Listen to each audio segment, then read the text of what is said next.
BBM kasama pala sa listahan ng PDEA? Alamin ang katotohanan.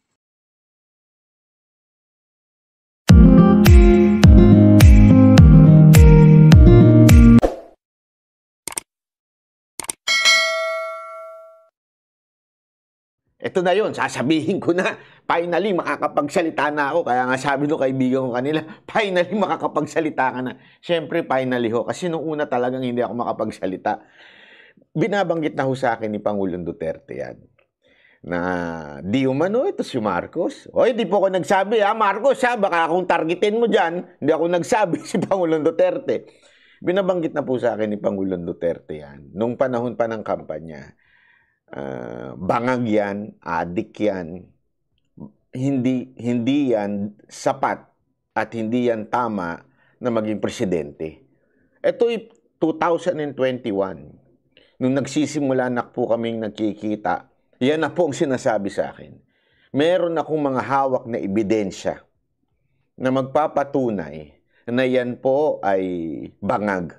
Gumagamit at talaga nga namang tinanong ko pa nga sa kanya kung paano gumagamit at sino nagsabi at binanggit niya ho na yan, yung PDEA ho. Binanggit na ho, lahat ng intelligence nag-report na po sa kanya. Before the election 2022, sinasabi niya na po yan. Okay? Ngayon, yung nagsasabi na iba, baka ko ba walang video? Hindi naman po yung video ang sinasabi niya. Kaya nga, sa totoo lang, mas matindi ito sa pasabog ng video. Ito po, nasa listahan mismo ng PDEA. Si Pangulong Duterte, hindi ho yan magko-quote kung wala ho nabasa yan. Inireport na ho sa kanya yan. Panahon na siya'y presidente. Di ba ho? Ang problema, tinanong ko nga yan May mga tanong ng iba dyan, sasagutin ko na sa inyo. Tinanong ko yan. Sabi ko, Mr. President, ba't di nyo pinahuli? Ang problema, eto yun. Tumitira sila, hindi ho sa lupain ng Pilipinas, nandun ho sila sa tubig, nagyayati ho sila.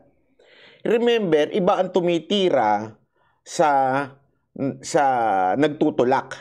Okay? Ang nagtutulak yun, pwede mo yun mahuli na nagtutulak, di ba? Iba ho yung tumitira. Kailangan mahuli mo doon sa, kasi kunwari, halimbawa, isang tao tumitira sa ibang bansa. Pag uwi sa Pilipinas, pwede mo bang huliin? Oy, adik ka. Ganon. Hindi pwede yun, di ba? Kasi wala sa teritoryo natin yun. So, ganon, no? Nagpupunta daw ng ibang lugar yan pag gumagamit. Okay? Tapos, dito lang ho, yan pong impormasyon niya. Kaya kung ang tinanong ko nga kasi sigurado ako may magsasabi dyan, bakit? Alam niyo pala bakit di niya hinuli? Kasi nga ho, tandaan ninyo, etong mga mayayaman na ito, legally, they can, alam niyo, go out of the way para lang ho maiwasan ho yung mga legal process. Mayayaman ho yan. Magbabarko yan, pupunta sa lugar na hindi sila pwedeng mahuli. Ganun pong ginagawa. Yan po yung kinikwento niya noon. Hindi lang niya madiretso pa at that time. So tumahimik lang po siya. At alam ko na po yan noon pa lang. Kaya nga, kung maaalala ninyo, sinasabi ko, lalo na yung mga isko niyan, alam niyo yan, sinasabi ko na sa inyo noon pa lang. Sinasabi ko na sa inyo pa lang yan, nang hinding-hindi magmamarko si Duterte. Yan ang sinabi ko sa inyo noon. Sabi ko nga sa inyo, patatanggal ko yung channel ko pag magmamarcos yan si Duterte. Bakit to? Alam ko ho Kausap kong personal si Pangulong Duterte. Hindi ho siya magsisinungaling sa akin. Bakit to? Anong dahilan? Ba't niya ako sisinungalingan? Di ba ho? Tinanong ko ilang beses before the election. Sabi ko, Mr. President, what is your advice? Kasi the people are waiting. So ito, hindi ho siya siyempre makadiretso noon, galang niya ho sa kanyang anak. Yun noon talagang totoo doon. May paggalang siya. Pero kung hindi ho sana nag-unit team ang kanyang anak, totodo niya yon nung panahon na yon. Kaya lang pumreno lang siya. Kung may pagkakataon lang, sabi niya nga kung yung mga huling mga usapan namin, sabi niya kung alam mo yun, there is no major. Kasi addict lang naman Yun lang naman na sinasabi niya. Hindi naman niya sinasabing nagtutulak. Wala naman sinasabing niya. Addict lang naman. Bangag lang naman. 'Di ba? Ibig sabihin, he's still giving chance na dito na magbago. Hinahayaan niya muna. Binibigyan niya ng... Alam niyo, si Pangulong Duterte, hindi naman po yan diktador katulad ni Romualdez. Binibigyan niya ng pagkakataon si Pangulong Marcos na magbago. Ang problema, dahil nga ho dito kay Romualdez na pinababayaan ng Pangulo, na pwede naman niya talagang sitahin at sabihin, tigil niyo yan, pinagagawa niyo. Kasi ngayon, iba na usapan. Ngayon, tama yung sinabi ni Pulong, ni Baste, sabi niya. Ikaw, Romualdez, ang sumisira sa unity team. 'Di ba?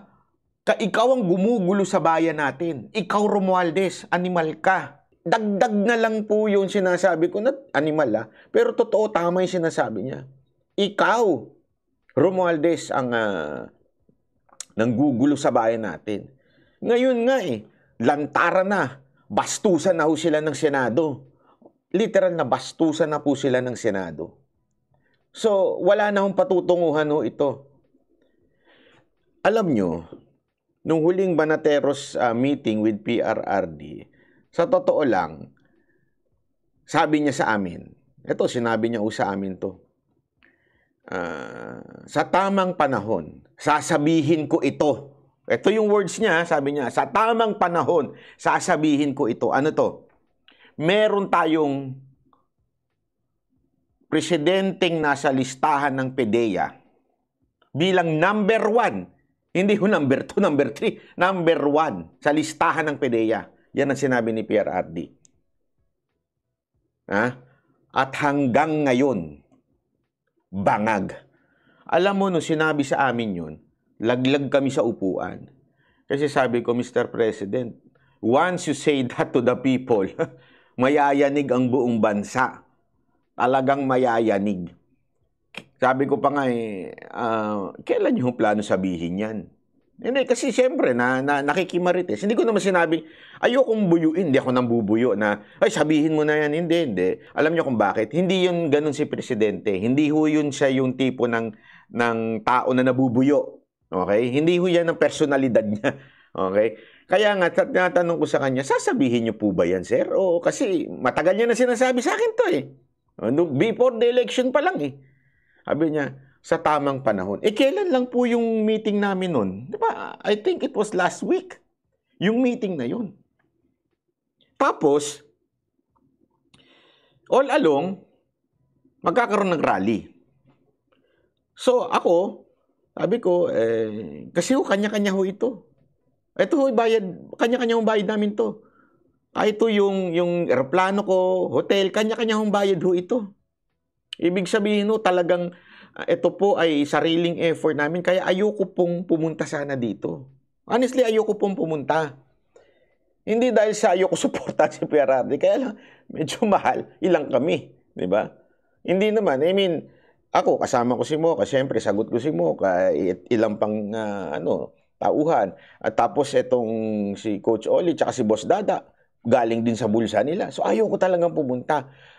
Ang plano ko nga ngayong Sunday, magtagaytay kasi malamig daw. Malamig daw talaga sa Tagaytay ngayon, tsaka sa Baguio. So plano ko magmotor sana. Kaya lang nakatanggap po ako ng tawag. Pinapupunta po daw ako ni PRRD. At mag-usap bago umakyat ng stage.